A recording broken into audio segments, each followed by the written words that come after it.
ഈശോ മിശിഹായ്ക്ക് സ്തുതിയായിരിക്കട്ടെ. ഈശോയിൽ ഏറ്റവും പ്രിയപ്പെട്ടവരെ, വീണ്ടും ഒരു ക്രിസ്തുമസ് കാലം വന്നിരിക്കുകയാണ്.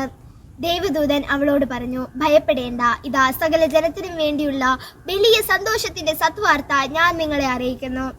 ദാവീദിന്റെ പട്ടണത്തിൽ നിങ്ങൾക്കായൊരു രക്ഷകൻ, കർത്താവായ യേശു ക്രിസ്തു ഇന്ന് ജനിച്ചിരിക്കുന്നു. മണ്ണിൽ അലിയുന്ന മനുഷ്യനെ വിണ്ണിലേക്ക് എത്തിക്കാൻ ജീവൻ തന്നെ ഹോമിക്കുക എന്നതായിരുന്നു ഈശോയുടെ ജനനത്തിന്റെ ലക്ഷ്യം. 1000 പുൽക്കൂടുകളിൽ ഉണ്ണി പിറന്നാലും നമ്മുടെ ഹൃദയങ്ങളിൽ ഉണ്ണി പിറക്കുന്നില്ലെങ്കിൽ ക്രിസ്തുമസ് വ്യർത്ഥമാണ്.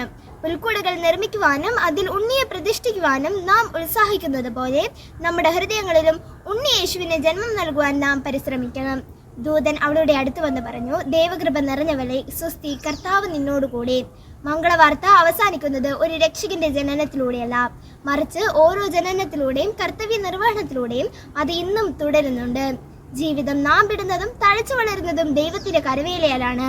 ആ ദൈവത്തിന് കടന്നു ചെല്ലുവാൻ ഒരിക്കലും അടയ്ക്കുവാൻ സാധ്യതയില്ലാത്ത വാതിലുകളാകണം നമ്മൾ ഓരോരുത്തരും. ജ്ഞാനികളെ പോലെയും ആട്ടിടയന്മാരെ പോലെയും മനസ്സിൽ ലാളിത്യം കാത്തു സൂക്ഷിക്കുന്നവരാകണം. പുൽക്കൂട്ടിലെ ഉണ്ണി യേശു നമ്മയും ക്ഷണിക്കുന്നത് ഈ ഒരു എളിമപ്പെടേണ്ട മനോഭാവത്തിലേക്കാണ്. ഏവർക്കും ക്രിസ്തുമസ് പുതുവത്സരാശംസകൾ നേരുന്നു.